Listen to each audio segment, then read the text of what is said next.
Boa noite, pessoal. Meu nome é Júlio César, eu sou aprendiz de desenvolvedor back-end aqui na Bluesoft. E hoje eu gostaria de falar com vocês sobre arquitetura monolítica.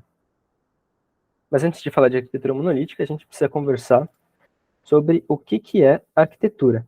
O que é arquitetura de software, né? A arquitetura de software, ela é o alicerce do que é a sua aplicação, né? Existem alguns tipos de arquitetura, aqui eu vou focar na monolítica, justamente por ser a arquitetura utilizada pela Bluesoft. Então, o que significa uma arquitetura de software? É o que você vai escolher para que a sua aplicação funcione. É como se fosse o alicerce mesmo, como eu disse, né? Eu gosto bastante de fazer a ligação entre a arquitetura de software e uma fundação de uma casa, né? Que serve, o que é uma fundação de uma casa? É aquela parte que vai segurar a construção no solo. Com a fundação da casa, é possível definir como é que vai ser essa casa. Por exemplo, nessa imagem, na casinha da esquerda, a gente consegue ver até a base da fundação, né? Essa parte aqui mais embaixo, a gente consegue ver que é uma fundação pequena. Sendo assim, ela consegue ali suportar uma casa com 2 andares e essas janelas gigantescas. Já a da direita, que é um prédio de 3 andares, a gente vê que ela vai tão fundo que a gente nem vê a base dela, né? Então, só por ver o alicerce dessa casa, a gente já consegue identificar, o alicerce da construção, perdão, nós já conseguimos identificar qual é o tipo de construção. Mas, claro, isso não significa que a gente vai estar engessado, né? Uma arquitetura de software, por ser monolítica, que é o que eu estou falando aqui, ou de microserviços, por exemplo, que é outro tipo, ela não é uma coisa hiper engessada. Se eu tenho uma aplicação monolítica, eu tenho que seguir exatamente o que foi dito por uma pessoa, né? Existem vários tipos de utilizá-las, né? Como, voltando aqui para a nossa analogia, com uma fundação de casa, com apenas a fundação, nós podemos fazer uma casa de 2 andares, nós podemos fazer uma casa com garagem, ou uma casa com uma lareira, ou as 3 juntas, uma casa de 2 andares com garagem e lareira, né? E aqui, agora deixando de falar, né, de construção civil e vindo aqui para a nossa área, que é de tecnologia, aqui estão 2 diagramas lado a lado, bem simplificados, né, aqui é para ser bem didático, nada aprofundado. À esquerda a gente vê a arquitetura monolítica e à direita a gente vê um exemplo de arquitetura de microserviço. Novamente, é bem simplificado, ok? Como é que funciona a arquitetura monolítica? Nós temos o nosso client. Então, vamos supor que nós temos o nosso front-end feito com HTML, CSS e JavaScript, né? Que são as tecnologias mais famosas, né? Para front-end, que é o uso do JavaScript. O nosso front-end, o usuário, ele conversa com o front-end e esse front-end vai conversar com o nosso servidor de aplicação, né? O que é o nosso back-end? O nosso back-end, ele é um grande war, né? Ou seja, tudo da nossa aplicação está dentro do nosso servidor. Então, o nosso front-end, quando o nosso usuário final está utilizando o software, ele está utilizando uma única base de código. Então, você vai ver, por exemplo, um sistema que faz várias coisas diferentes, porém está tudo como se fosse em uma pasta só, né? Assim, trazendo para uma linguagem mais básica da informática. É como se todos os seus arquivos estivessem em uma única pasta, em um único repositório no GitHub. E como eu disse anteriormente, isso não é engessado, né? Não significa que eu vou ter uma coisa só. Por exemplo, existem algumas técnicas de modularizar o nosso monolito. Ou seja, aqui dentro desse OR, eu não vou ter só uma grande funcionalidade, não. Eu posso, dentro do meu monolito, supondo que é um sistema de vendas, né? Dentro do meu monolito, eu tenho o módulo de pagamento, eu tenho o módulo de catálogo, eu tenho o módulo que é o carrinho de compras, eu tenho o módulo que lida ali com as coisas do usuário, tudo dentro de uma só pasta, né? Voltando aqui para a linguagem da informática básica. E uma coisa também muito importante da arquitetura monolítica é que só é utilizado uma única base de dados. Então a gente vê em alguns casos, né, uma coisa que pode confundir, poxa, mas cada cliente tem uma base de dados diferente, né? A gente pode pensar que são bases de dados diferentes, porque eu tenho a minha base de dados com 2 tabelas, usuário e produtos. O o Lucas tem a base de dados deles com usuário e produtos. Aí que a gente se engana, né? É uma única base de dados, claro que, para cada cliente. E isso é uma coisa muito importante da arquitetura monolítica. Uma breve comparação com a de microserviços, que eu vou me aprofundar pouquíssimo nessa, é que na de microserviço, perdão, a gente tem um cliente, né, que é esse grande círculo aqui com UI é equivalente a esse cara aqui, que é o cliente, né, que vai estar usando a nossa aplicação. Ele conversa com três, vamos dizer aqui numa linguagem bem bruta, ele conversa com três back-ends, né? Diferentemente do nosso, que é um único back-end.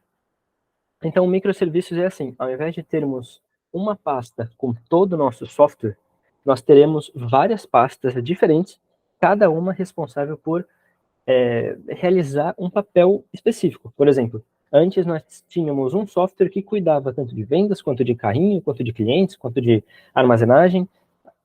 No microserviço, cada funcionalidade que eu acabei de descrever é um microserviço. Então, nós podemos até dizer que cada funcionalidade é um software diferente, né? De uma maneira bem bruta. E uma coisa que caracteriza também microserviço é a questão de serem utilizados bancos de dados diferentes, né? Uma vez que o banco, ou, perdão, a funcionalidade de vendas não precisa necessariamente saber do estoque, ou não, tem que saber. A funcionalidade de usuário tem que ter acesso ao carrinho, mas a funcionalidade de, por exemplo, de transporte da mercadoria do centro de distribuição até a loja não precisa saber do carrinho. É um exemplo, né, que eu estou dando aqui para justificar essa diferença entre ter um ou ter vários bancos de dados diferentes, separados, né? Então, outra comparação, voltando aqui para o mundo da engenharia civil, né?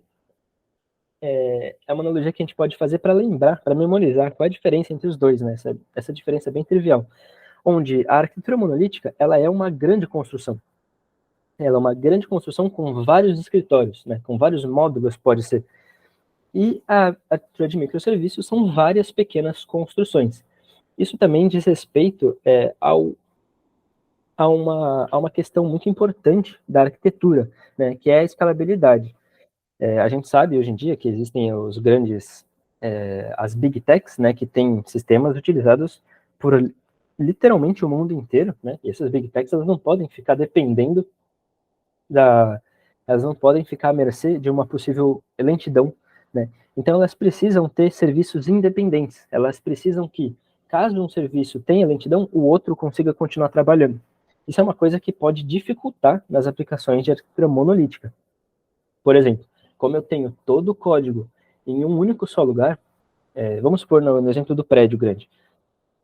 Eu trabalho no 57º andar, porém o elevador quebrou. O único elevador que nós tínhamos quebrou. Como é que eu vou fazer para chegar no 57º? Não tem como. Eu não vou subir de escada por uma questão de saúde, mas também é uma coisa que vai afetar as outras funcionalidades, as outras pessoas, nesse caso aqui, os outros funcionários dos outros andares, né? Na arquitetura de microserviços, por exemplo, uma dessas ruas pode estar em reforma, um trecho dessa rua.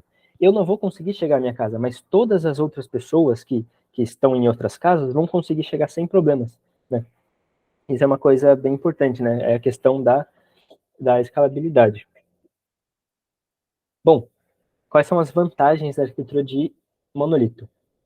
Primeiro é que nós temos um valor baixo, a princípio, né? A princípio nós temos um valor baixo, tendo em vista que é só uma base de código, é só um banco de dados.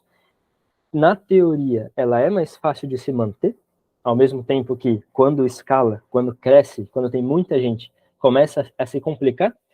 Não é nada absurdo, claro, aqui tudo é relativo. Uma outra grande vantagem é que nós temos um único país gigantesco, com vários estados falando a mesma língua, né? Então, uma arquitetura monolítica, esse software, ele vai estar em uma linguagem, né? Claro que podem ter trechos, testes, que vão estar em linguagens diferentes. O front-end pode ter a utilização do JavaScript e do TypeScript, né? Mas no seu no coração vai ser um grande país com vários estados diferentes, vários costumes diferentes, mas com uma só língua, que nem é o nosso Brasil, né? Que é um país gigantesco que fala todo mundo português.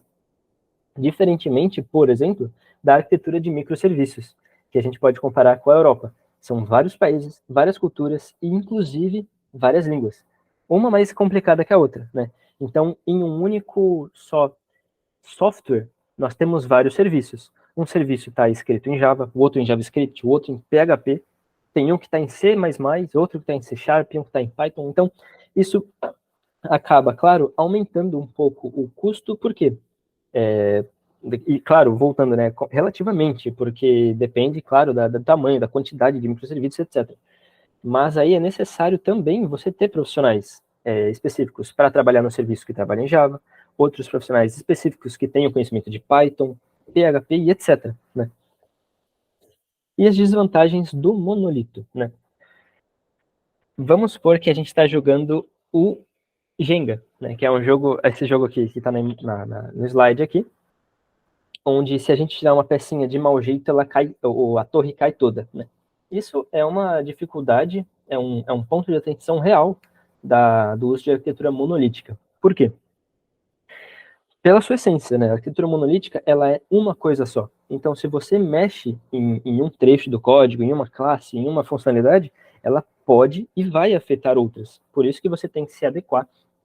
É necessário haver uma grande coordenação de todos os times por saberem que, olha, o meu time cuida de um módulo de vendas, mas com certeza eu posso mexer no módulo de usuário. Sendo assim, eu tenho que tomar cuidado e deixar todo mundo sabendo do que está acontecendo aqui, de quais são as dependências, quais são as fragilidades, né? Pois se eu tirar uma pecinha errada de mau jeito, quebra tudo, né? Uma outra desvantagem é a lerdeza, né? Um sistema monolito por si só, é como se fosse o grande prédio Burj Khalifa, né? Aquele do slide anterior. Aquilo é pesado, é muita coisa funcionando ao mesmo tempo, é muita coisa necessitando de outras, é muita coisa pensando ao mesmo tempo. Sendo assim, claro que vai ser pesado. Vai ser pesado para fazer o build, vai ser pesado para a sua IDE que você está carregando, vai ser pesado para fazer alguma alteração básica, né, que seja. Então, às vezes, só de você colocar para buildar, você percebe que demora um tempinho, né? Claro que a gente não veria isso numa arquitetura de microserviços, porque é muito diferente de você construir um prédio gigantesco de mais de uma centena quase de andares, do que de você construir uma única casa e deixar que outras pessoas construam e mantenham as próprias casas, né? Na microserviços você distribui as responsabilidades, na de monolito acaba que tudo está em cima da mesma base. Então isso gera essa desvantagem. E voltando, claro que isso depende do negócio, depende do tamanho do produto, que é o software que a empresa vende, né? Tem empresas que têm softwares monolitos gigantescos, e tem empresas que têm softwares de microserviços pequenininhos, né? E uma coisa interessante que eu gostaria de falar, ainda voltando do próximo slide, que eu lembrei agora, do baixo valor, né? Existe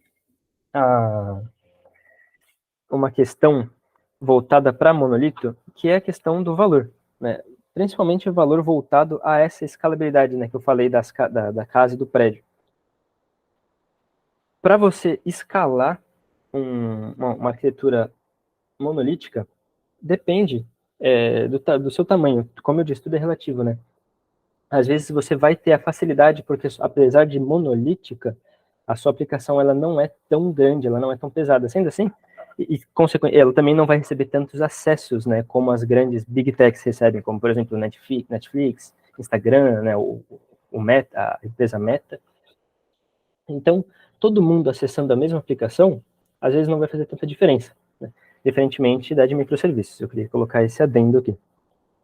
E com essa rápida introdução a essa arquitetura, que é utilizada pela Bluesoft, essa foi a principal inspiração para que eu falasse sobre ela, é que eu me despeço. Eu espero que as partes mais básicas do que é a arquitetura monolítica tenham ficado claras. Qualquer coisa eu estou disponível para responder perguntas de tudo que eu conseguir. E com isso, eu me despeço. Muito obrigado pela atenção.